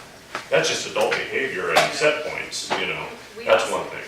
We also are participating in a couple of co-ops to purchase our energy, which has garnered us pretty significant savings. We're part of a co-op for both gas and electric. But there's no way to have an option. In other words, this either gets voted in or voted out, as opposed to an option that, okay, instead of an extra $100, we maintain flat because we're going to go to performance contract. It doesn't sound like that's an option. No, I don't think the performance contracting would have that level of impact on the numbers, right? I mean, we don't spend that much in energy, right? So this would still need to happen, right? And I think how we might approach different energy efficient infrastructure will be predicated on how much work we're doing in the building, right? So if this doesn't pass, right? I mean, our facilities committee is still going to try to pursue some of that stuff, right? But it would obviously, you know, be tempered by the fact that we're timing-wise and scope-wise, we're not coupling it with other work. It just seems like 80 million of the 185 is the number, that there'd be a lot of people that appreciate. Yeah, but so for that this $80 million, but we're only spending, $1.5 million in energy. I understand, but that's long-term, in terms of the people that would work with you to address that 80 million. If we gain some major value, as we go through that process, hopefully we'll get the opportunity, but if we do, and the board has some, I think some additional projects as part of the master facility plan in the waiting, that we could do additional projects, that we know are needed as well. If that opportunity presents itself, things we're not even talking about today that we know, we've already done the master facility plan. We know we've got some other needs that we could immediately address if we are able to, realize those type of savings. Okay. Any question? Yeah. Why have reserves not been accrued by 220 to cover all of this payments? Great question. You want to answer or you want me to? No. It's kind of a board issue. Yeah. So, we have a fund balance policy, right? That specifies like 25 to 40% of our operating expenses we want to keep in reserve. We consume about 15 to 20% of that just in cash flow issues, right? We have a significant portion of our revenue each year because, it comes with tax disbursements, and so we get a lot of those right at the end of our fiscal year. They come in like June, right? So if you don't have reserves, you actually have to go borrow to meet spring payroll, right? Which used to actually be the practice in this district for a long time. So that's where the 25% minimum is kind of where the state kind of recommends it, and it's worked pretty well, right? We also have a cap of 40% because this board believes that schools should not be a bank for taxpayer dollars, right? We were the first ones, I think, in the state to put a cap. I think a couple other kind of fiscally conservative districts have done the same thing. But we don't want to be taxing our community at a level where we can accumulate a bunch of money. We see that with there are school districts that have in excess of 100% of their annual expenses banked in reserves, right? We do not think that that's good fiscal practice. We don't think that's good use of community dollars. So if you look at our fund balance policy, if you get north of 40, right, you've got to give it back to the taxpayers, right? Our view, right, is that for these kind of major capital needs, these are decisions from the community, right? We shouldn't be taxing people high enough where we can squirrel away money to do this. This should be the community engaged in this conversation and saying, are these legitimate needs to support the schools? And if so, I'll vote yes. If not, I vote no, right? But it's a community decision. So that's why we don't squirrel away money.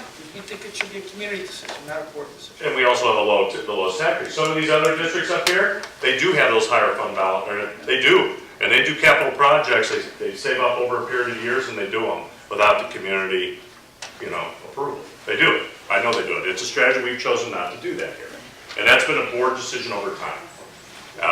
And I will tell you, most fiscally conservative communities, this is the way they operate. I was in one previously before I came here. We did adopt the policy. We looked at the variance policy, and it was exactly the right solution. And that is under Illinois state law and how funding works for schools. That is the appropriate strategy. And any of the finance people that we work with tell us the same thing. Any of our advisors, that 25 to 40, that is the right spot to be when it comes to fund balance. You need to go ask the community if you need more dollars for other issues. And that's the appropriate spot. And we're AAA bond rated for that reason. We've been that way almost over 10 years now. And the board has put this district, not only this board, but previous boards, in great fiscal position on our annual operating scenario. So if we were to go to borrow, we're AAA bond rated, we're getting the best rate for the dollars based on our fiscal practice that was just explained. Okay. So finally, I just want to wrap up here. He's had a question. Oh, I'm sorry. That's okay. Can you just go back to the slide on the $100 impact? I'm trying to reconcile in my head. Thank you. I believe it was, my name's Jim Hill. I've been a member of the community since 2010. I have 2 middle schools. I don't want to get overly focused on 100, but I believe this lady asked about selling the bonds all at once, all 180. Would we see that $100, whatever that impact is, immediately?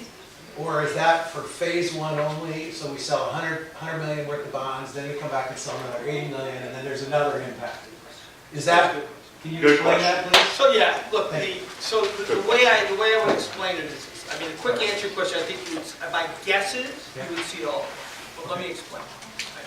So, if this referendum is approved, right, there will be an issuance of $185 million in bonds, right? And long-term, over 20 years, that's going to equate to a certain payment, which reflects that $100. Now, to the question about timing, right, this is the scope of this work is going to take 3 or 4 years, right? 3.5 for sure. Somebody had that question. Right.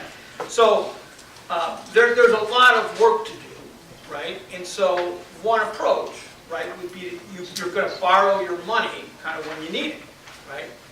But because historically our board has not wanted to surprise taxpayers with huge jumps, we try to keep the total school levy relatively constant, right? So as we tier out, right, let's say we were to issue the bonds in 3 tranches, right? We're going to try to keep the total impact on the taxpayer level. And we can work with the structure of the bonds and the payments to do that. So you would probably, even though we may issue the bonds over 3 years, you would probably see the full impact because we would structure that first payment, right? We are just making more up front. Because we'll try to plan it for the entire entity. So you're not seeing big jumps. Yeah. Okay. And over the next 2 years, there is a little bit of a tear down. It doesn't all happen at one time. So we will backfill those and again, so you don't see one of these going on with your tax bill related to the school district. The other thing, and the board will monitor this, this for the financial folks in the room, you can probably appreciate this. We earn money on our savings. You know, not much, but it is a kind of a pre-tax rate. We issue bonds at a tax-free rate. There have been times when the rate we can get on a bond issue is lower than the rate we're getting on savings. Right? So the board would have to monitor that and figure out the right financial approach to crunching that out. Okay, thank you for that. All right. As I was saying, all of this information plus a lot more is on our website. Significant amount of information there. Probably a lot of you have been there. If you have not been there, I really encourage you to do it. There's tabs along the side here. The FAQ that you have here, that's a portion of what's on the website. We tried to prioritize the key questions that we know a lot of community members are interested in the paper version. The tax impacts information. We have a school diagram for every site that talks about what's going to be addressed in each and every building, and you can click on those and see for each school. The information, there's videos that explain each one of these topics, these priorities. If you want a 2.5-minute video, there's some of our staff ran them, and they're really good. I think you hear some of the teachers talk, you'll hear some of our principals talk about some of the specific issues and needs.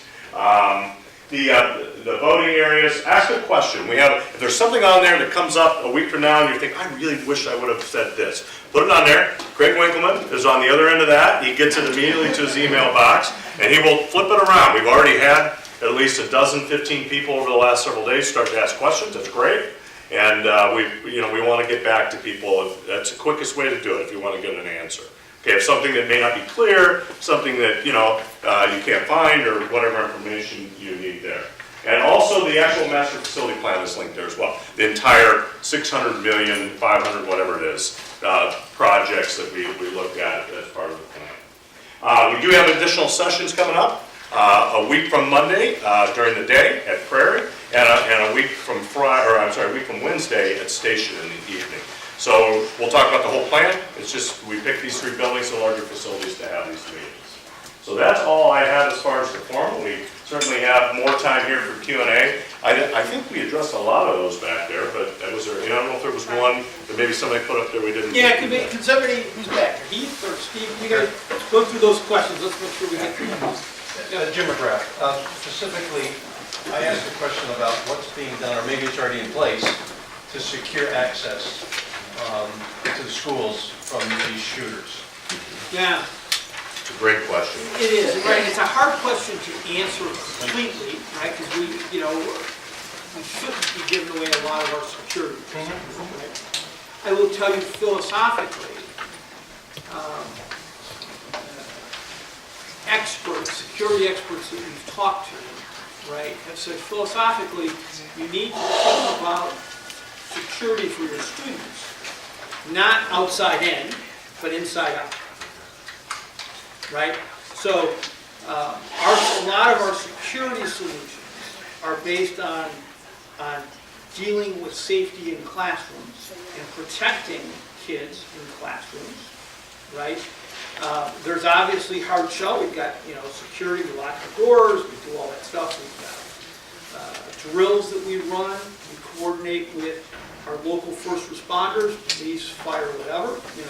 At each building we do this, and we have these drills, and then we have, there's kind of a debrief with them. So there's learning that continues to go on. But when it comes to the facility part, we're thinking about not just the hardening of the exterior, right, but also thinking about procedures and facilities and equipment, beginning at the classroom level and going out. A couple concrete things. Let me give you an example. Entrance and exits, okay? This building here, how many doors do we have in this building, Steve? 45. All right, 45 doors. And those are doors, let alone ground level windows. And to secure the perimeter of this building, and we work, and I'm taking this from our law enforcement, experts in this community that we've discussed this with. Like a metal detector. Like, we have so many points of entry around this building, nobody's gonna walk through a metal detector if they're really gonna bring something in, okay? There's so many opportunities to violate that perimeter. You think about like a place like Soldier Field or Wrigley Field, right? They have the only controlled access is you can't get in the building or around the outside other than the entrances. Here, there's all types of opportunities, for that to occur.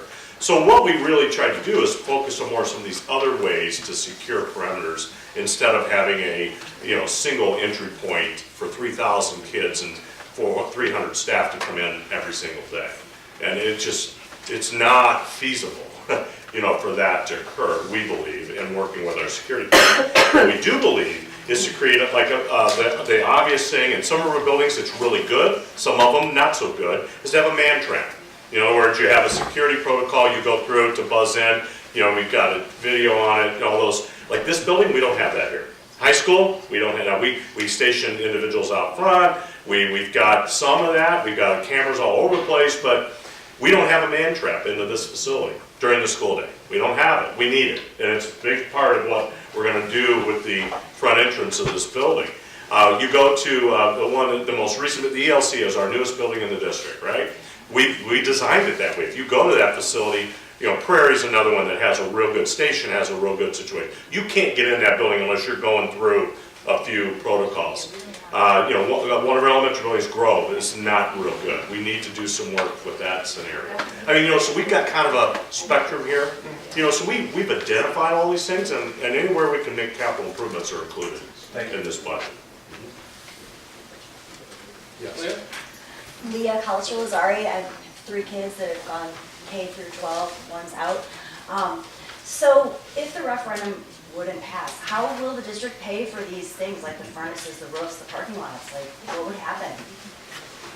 They won't. Facility committee, you guys want to weigh in? I would say that we're gonna do our best with the finite amount of money that we have compared to the larger need. And you quickly, maybe not so quickly, have to try to prioritize what's within your reach.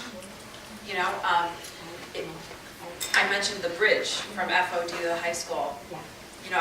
We had to quickly pivot, and we had $2.5 million worth of projects lined up, and $800,000 of those got pushed off. We had to take care of that bridge. And so things would get done, sorry. Yeah. To put it in perspective, looking at the 30,000-foot view, we have 12 buildings that we take care of. So on the surface, $2.5 million seems like a lot of money. Our youngest building being 30 years old, it's actually not enough, as you can tell, because we always have to prioritize and create a hierarchy of what we can do when. And so instead of doing a roof, we'll patch a roof, because we don't want water coming down on our kids' heads. We understand that. So we have people come in with the infrared sensors, and we do all of these heat checks, and we take the sections of a roof and we repair them. There's 16 units at Station that need to be replaced on one roof alone in one building of 12. We would have to tackle those one at a time, and all 16 of them are at their life expectancy. The rest you're going to try to piece together with parts, and some of them we find are, so obsolete that, we will take one of the units, take it off the roof, and we'll salvage it for parts for the other units. That's what we did this last summer. That's happening already. Right, that's happening already. I'm the junior member in our facilities committee, and I have 8 years on that committee. And I will tell you that we are very resourceful, but there's only so much that you can do. I mean, the bonds that are coming off of our books now were used for these kinds of projects. That's where they came from. And, really re-upping is reinvesting in keeping things going the way that we expect. We had several people cite that they moved here for the community schools. Well, I'm one of them, and I'm a 29-year teaching veteran that spent my entire career in a classroom, and I will tell you that this is a wonderful district. All of my kids went through. My youngest is a freshman in college, so they all had the benefit of these wonderful schools. And so even though some people would look at it as, well, he doesn't have as much to gain, I'm on. And I was one of the ones that was like pushing for the 235, because there were no projects in that 235 that I wanted to let go of for the future kids, for the kids that are coming through.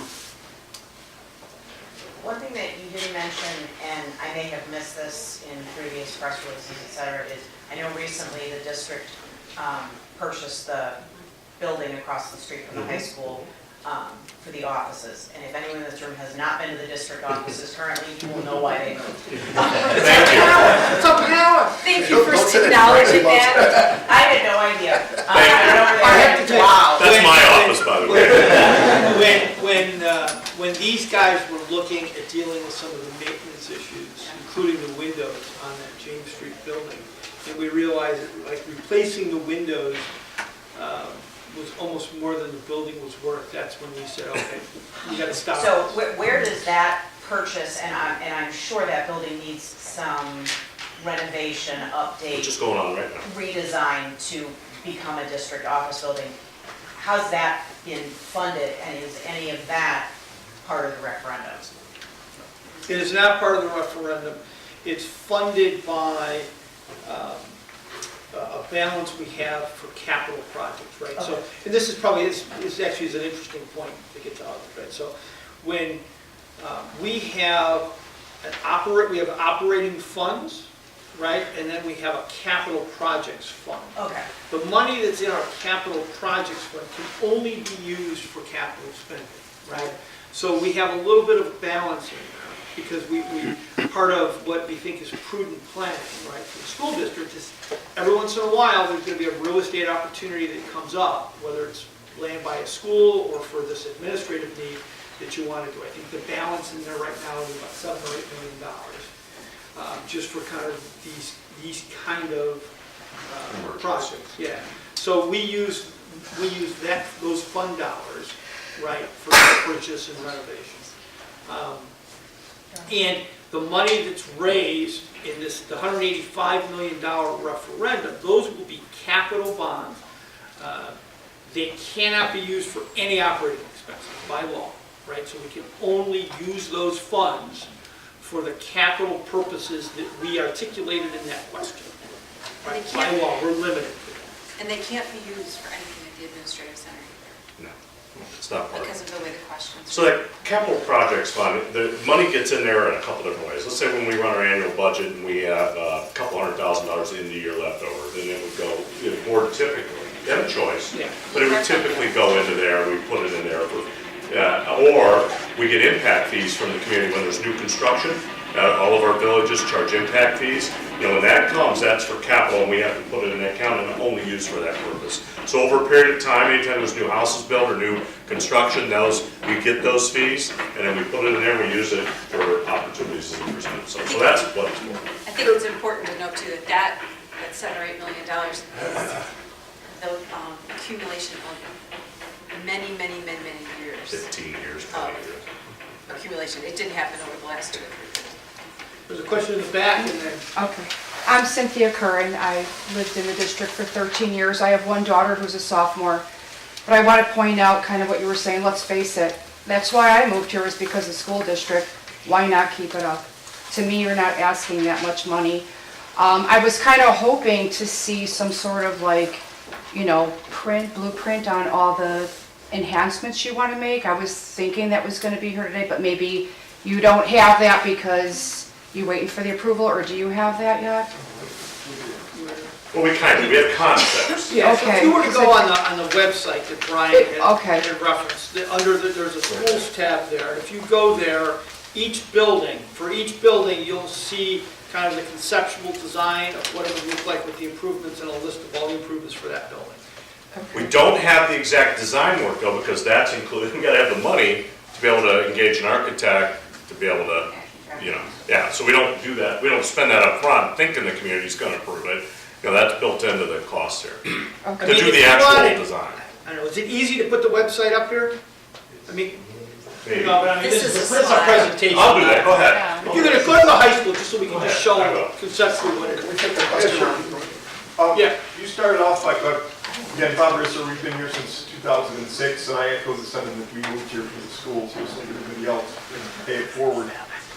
By law, you can't advocate for this. Correct. Who can you at least tell us Yeah, where to you go? can. There is a community group, as I've understood, that has been formed to advocate for it. I think there's one member here. Do you want to? Yeah, I guess I can speak up to that. My name's Robert Linden. I've sort of been in the district for 12 years, though we left for a few years to go overseas. But I'm part of a community group that is working to advocate on behalf of this. I have no idea if there is one formed to advocate against it. I have not heard of anything. If anybody would like to help out or be involved or find out, grab me after the meeting, and I'm more than willing to share my contact information and what we're thinking, and we can always use more hands. So here's the high school. And all the schools are over here. You can go into every school and see what's being proposed. And what you will see here, here's the high school athletic piece that I spoke about earlier on the back of the building. Now right now we don't have the exact details, but we have where it's going to be located and what's kind of going to be involved here. Here's the fine arts area up here in the front, right here. Okay, this would be where the auditorium would be put on the front of the building. If you would scroll, you would see that the numbers. Here they all are. They define the numbers on this. Yeah, they're all explained. Each number is explained here on each one of them. Okay, and here shows more of an aerial view of the campus. Again, here's the building. We would no longer go around the building, okay? No more circle in this building. Traffic. Watching for nostalgic reasons. The current entrance is right here. We would move it down to more in the middle of the property. Traffic would simply come in here. There'd be a front entryway here and in and out right at these locations, okay? So this is a fire lane. Fire department's making us do a fire access around, but it will be only for that purpose and that purpose only. No traffic back there around. And you will also see some of the other major pieces. We talk about the student services area, the cafeteria, the library area. Basically, the front area of this building is located here. Over here too, I talked about the property on the other side of the road. You'll see a large turf surface here, a parking lot with a bridge going across. Same thing up on the north end. Adding a parking lot on this side, adding a parking lot on that side, and with a bridge across and a baseball diamond here, replacing that space with multi-purpose turf fields in the center of the property. I think it might also be worth noting we call it the Hart Road property, so that part to the west, Hart Road. About 60% of that property was donated to the school district by the Walker family, and so the district only paid for the bottom portion. Right. We only paid for this area down here. The rest of it was all, this is conservation area, we own that too. Can't build on it, creek runs through there. We've got other plans in mind for that, Outdoor looking. education. That's right, outdoor education, K-12, we're looking to do some conservation work, environmental science. That's a project that's not included in the referendum, but we're planning on it in the school district to incorporate great educational space for our kids there as well. I can see, I have my glasses on. Is there by chance air conditioning on top of the gym? For the high school? Wouldn't that be nice? I think there's two answers. No, that's a good question. I'm one of the nurses for the district, and I do the entire district. So everything you talked about this morning, I've seen firsthand, because I've also had the privilege of not only doing the nursing office, but one-on-one cases. So it's really interesting what you talked about incorporating in the classrooms, and you're 100% right. If I'm allowed to say an example at Roslyn, I think it's Mr. Peterson's classroom. It's extraordinary. There's a living room set up in the corner, and a desk in a certain place, and another place, and these children, I can't believe how I've seen them grow. So it's a great example. But as a nurse, and then I have 3 kids in the district as a mom, I was wondering about the high school gym being air conditioned. Well, because of the certain functions. It might be something we're thinking about. Here's the deal. It's very rare, I will tell you that. With the addition, that's possible in the design, we have not made that decision.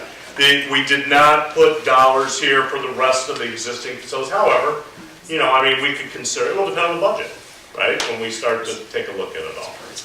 So, okay, we got a couple, okay. Just real quick, the property that's on the west side of Park Road, the new property, when you develop them, that's new, it will, for legal purposes, would that be considered new construction? Because Well, it'll be subject to, we'll have to work with the I mean, appropriate because the way village. the referendum said, you said there's no new construction. Is that considered new construction? It's not. Our attorney said because it's contiguous with our campus, it's basically expanding the current campus, even though we're going across the road. It's not. No, I understand, And there's no building here. We're doing work on them to. I'm not saying you I shouldn't got do it, I'm I know what saying you you're should saying. do it, I just want to make sure that Understood. you don't pat yourself. We talked with our attorneys about that. And they've clarified that because it's contiguous with this campus. Other questions? We'll go 1, 2, 3, how's that? So I'll do a fun one first and then maybe not fun one. Fun one was referendum passes. What's the quick wins that we as community members will see in the first year?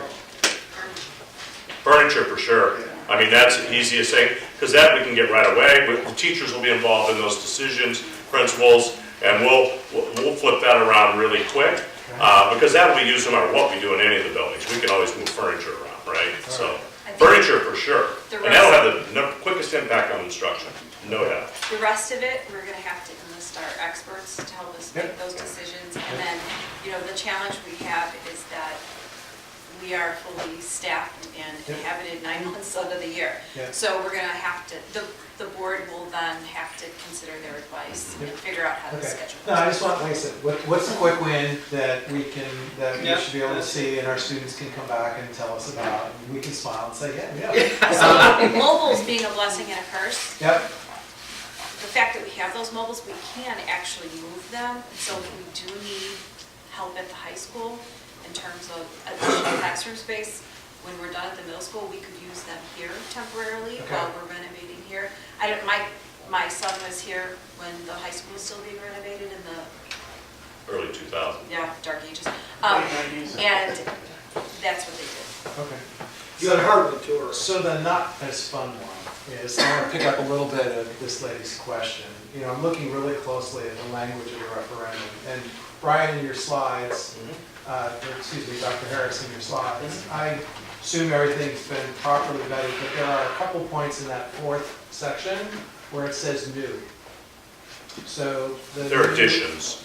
Okay. They're technically considered additions. So just maybe because there might be somebody else like me who gets confused, that we might want to, I'm sure you vetted it with legal and all that. It clearly says new.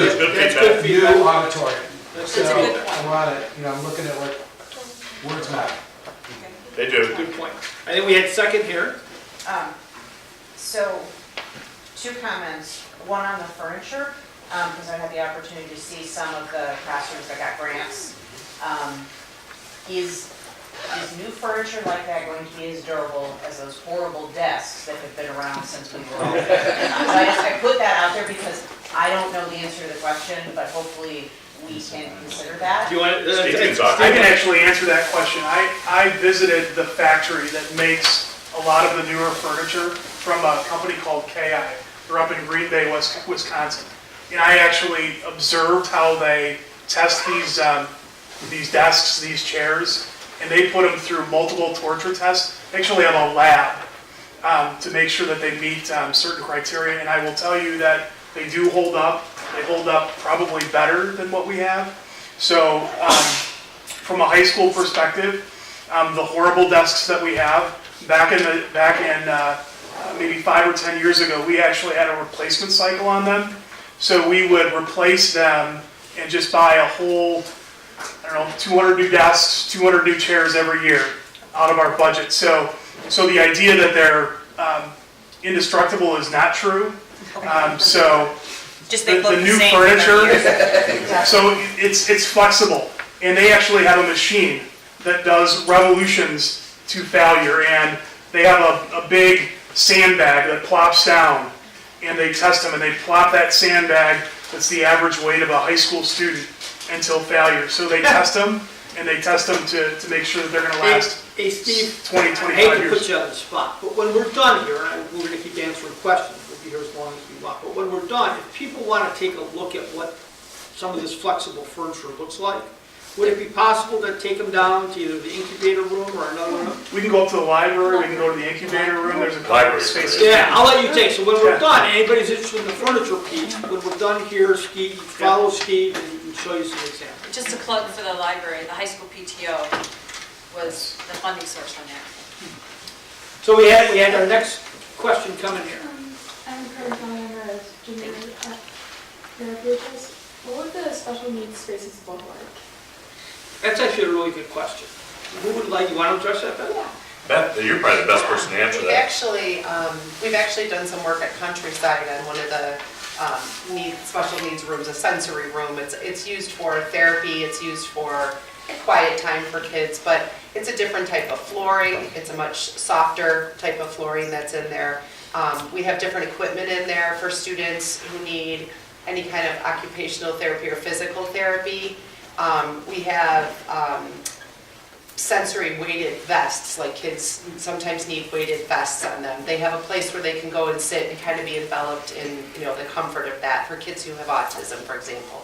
So there's just different type of equipment in there. It's a softer lighting in there. It's softer, floors in there. It's just a space where they can go and kind of de-escalate during the day. Sound issues. We have a space like that here that we could show. It's not ideal, but we could show what the equipment would look like. And it's important to know, well, certainly a lot of our special needs kids are there. There are kids who are just general ed kids that I think also would benefit from this. So it's not just limited, I think it's got a much broader. I think that's in the back, we'll go here and then. To go on, my name is Sheila Schneider, and I have a kindergartner and second grader. But to coincide with your special education or special needs area, instead of doing classrooms, have you ever considered doing hallways where they've decorated the hallways where the kids can jump and do zigzags and push-ups against the wall? Because to coincide with general education students who are not of limited abilities, they would get more out of that as well. So we're not just saying to do it only within a classroom in a small function, but have you considered hallways?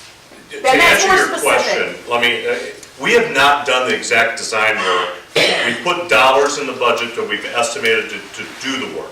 And one of the things when I went out to the elementary schools and talked with the staff, that's part of the discussion. Where that room actually goes or where that space exists in a school has not been determined. We have not decided exactly. That's something that we hopefully will have that opportunity to discuss with our staff. And probably in every building it'll look a little different, truthfully. Depending on the needs of the kids in that particular school. We know we have some of our unique programming at different buildings. So that decision has not been made, but it is an idea that we consider. I guess I just want to add one more thing about that. used to go to Reading Recovery, Reading Resource. And that service was provided to him in the hallway. And he felt that everyone knew he went for that. And there wasn't any privacy afforded him, or very little. And for me, when I think about this space, for someone that needs some, whatever it is, decompression time, just maybe a little conversation with someone, the privacy that this space would allow, not to negate your other ideas, I think those are great too, but I think that is really substantial because kids need some privacy too. And the teachers that came to us in individual board meetings specified the need for one of these rooms. They specified they wanted a room for this environment in every elementary building. They were pretty adamant about it. There was a lot of support from parents that have kids with special needs advocating for, I think you used the term de-escalation. You know, when their sensory system is just overwhelmed, they need a place to be able to just calm down. And I don't know that any other place would be appropriate than a room specifically designed with that privacy for them to do that quietly. Hold on a second. Did you have another question? No. No. Okay. We got it. We'll go Purdue and then back. I'm just going to make an observation about the sensory issue. Okay. Here at the high school, in the course, I mean, I've been here since 2013 with my 4 kids. We have seen the library go from being, the old furniture, noisy. They first took out these locker banks, moved all the noisy kids out, which my kids, who are regular kids, love the fact that the library is quiet. And the fact that they've opened the quiet commons in the back now, my kids love it because they can eat in peace and quiet, do some homework, and they can also take advantage. So the fact that some of these needs are slowly being addressed, in the district, I mean, I understand that. There are things where it's not just going to be confined in one room. It is a whole organic, building-wide, and I've seen that. So what's being proposed, what has already happened works, so what's being proposed is definitely needed. Yeah, we heard that from a lot of parents. Yeah, I want to provide just a compliment about this session and then some feedback about telling the story and communications, because I kind of represent the 80% of parents that are flying all around the world making money to come back and pay the taxes and I get that. not involved in the PTOs. You try to get to a back to school night and your 2-minute deal. That's something I can sit in the airport and get caught on what's going on. Well, I try to do it. Yeah, so this session was very valuable because it was plain spoken and devoid of a lot of the educational jargon. Because there's plenty of smart folks in town here, but we're not educators. So the communication that came out of Blueprint 220 was just filled with jargon. Yeah. I said at many back to school nights saying, I don't know what these principals are talking about. And it didn't make a lot of sense. So I would encourage you, as this story is being told, it's not advocating whatever you can do, if you can tell the story in a plain spoken way that, look, we need $180 million for 4 things, and here are the 4 things that we're trying to do, and here's where the value is, because otherwise, with all that jargon, there was even some jargon here, but I wonder what they're talking about. It was just... We tried to simplify Yeah, are it. there particular words that you kind of cock your head like a dog? What is That's that? helpful, we'll get away from I it. just took completely tuned out to all the blueprint, and I even, Yeah, I got you. and I said, well, you know what, this referendum is coming up, I better, hopefully this session is plain spoken so I can understand what's happening. And Thank be you in a for position coming in. to understand, so be real careful about the jargon and educational speak and make it so that regular folks can just say, oh, okay, this is what's happening, and, Well, if there's anything we can improve on today before you leave, please let us know. Ed Donahoe, I've been here in this area for 26 years, and I used to own an ad agency in Chicago, and I agree with you that you have to sell this referendum, and how you do that is key. One of the things that strikes me is the safety. I have family in high school. safety is number one in my opinion. That's why it was number one up here today. And you have to, in selling this, you have to make that, you have to also talk about the prestige of Barrington High School. I'd like to see Barrington High School have a high prestige compared to Stevenson and some of the other high schools. And I think anything that you can say in your presentation that supports raising this prestige is important, and the safety. Those are key, but you have to sell the referendum. Can I ask you a question, a follow-up on that? And my colleague Joe over here, he and I have a similar view on this, but I want to test it with you. Right? Do you believe that the high school is kind of the cornerstone or the gem of our district? Do you think people look at it that way? Yeah. Look at the state of Texas. Every high school in the state of Texas is the key to all of Texas. And I'm not a Texan and all that, but I've been there. But that's a good example. I think in a lot of the smaller towns in Wisconsin and Illinois, the high school is the center of everything. Mm-hmm. And I think in this area, Barrington High School is the center. Mm-hmm. Yes, because no matter where you are, in all of our 12 different communities and all the different youth sports and all that stuff, eventually everybody comes back to this building. Absolutely. In my opinion. Thank you. Good feedback. 1, 2. Okay, go ahead. So on a not so pretty, for me, one of the eye-opening things is, and I should know this because I've lived here, but I obviously missed it, is how old our buildings are, because my house is that old. And I sit and think about, you talked about, what are we gonna do if it doesn't pass? Because I'm thinking right now, one of my furnaces stopped working right before it got that cold. Now luckily, it was a bad filter. But I think about your house is 30 years old. All of us in this room who don't have a new house, do you have a list of projects? Can you do every one of them? How do you pay for them? Like, I know I just had to do water heaters. I know I'm gonna have to do a well pump. All that stuff, to me, that was like, oh. And you know you can't like defer it all. It doesn't go away. If I don't have a well pump, I got a big. But if you have major projects, you go out and do home equity, or you figure out a way to, right? I mean, that's what people do. So I feel like that was very helpful to me to grasp, like, why do we have all these schools and we're not building new ones? What is this money for?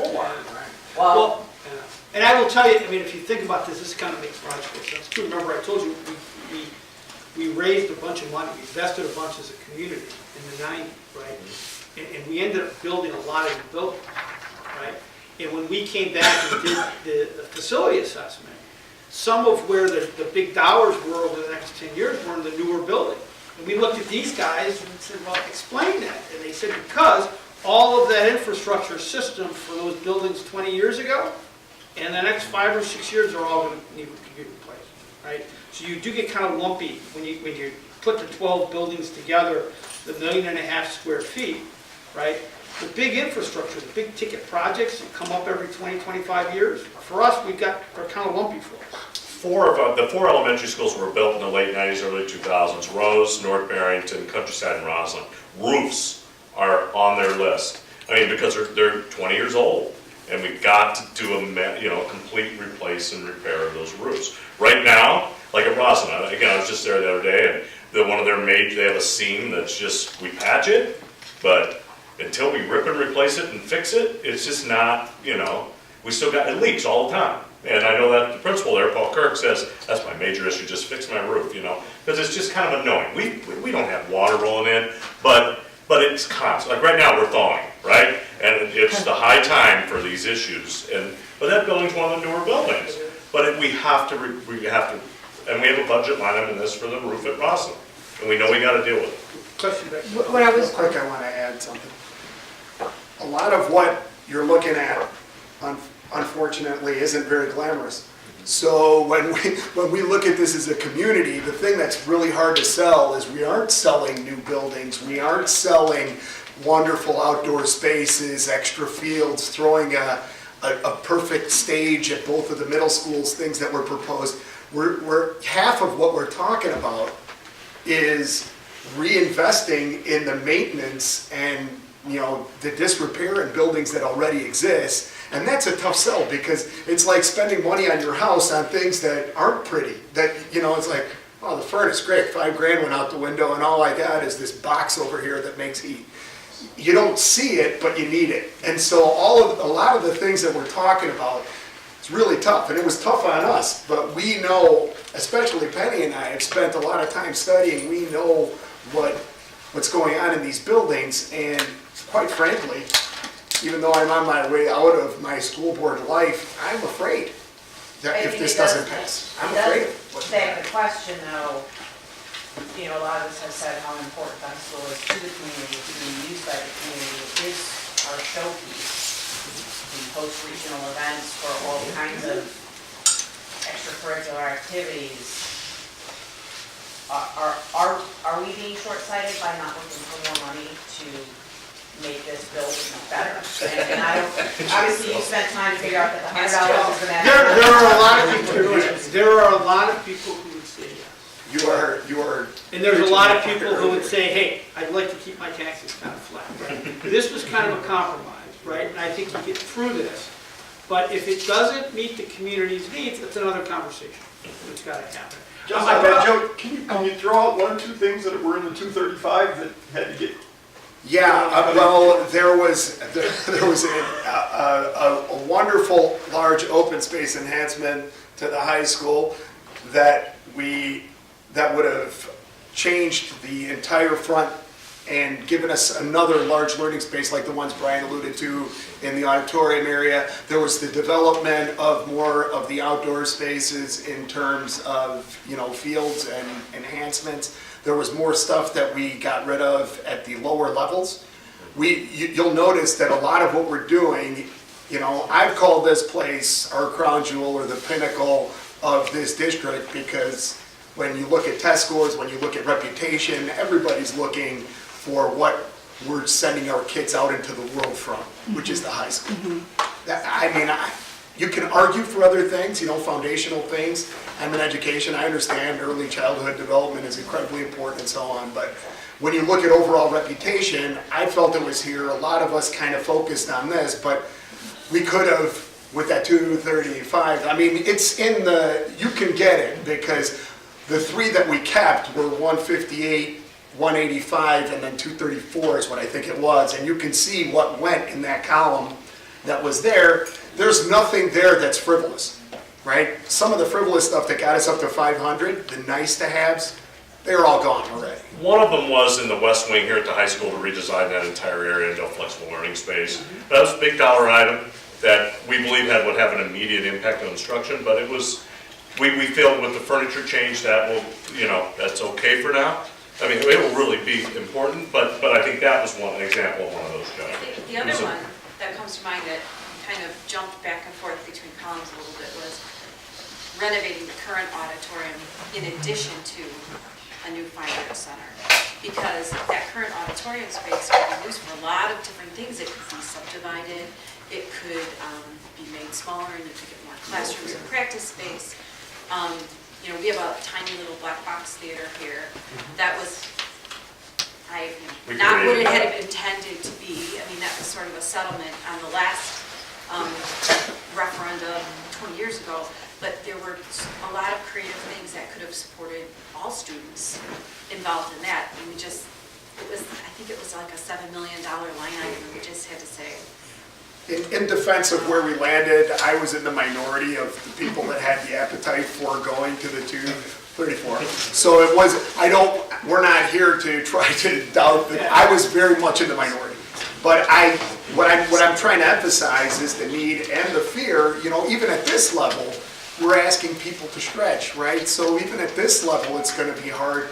We didn't want to make it any harder because there are some definite needs that need to be addressed. So we got a question back there, and then I want to go to any unanswered posted questions. Well, I wanted to talk about that Hart Road because this is something that's been a burning issue with me for years with the village, with the expansion of Hart Road, so that's supposed to be happening this year. So that'll tie in nicely. It got delayed again. Oh, it did? Okay. Because I used to live right next door to the Village Hall for 10 years, and I moved to the Roslyn side now.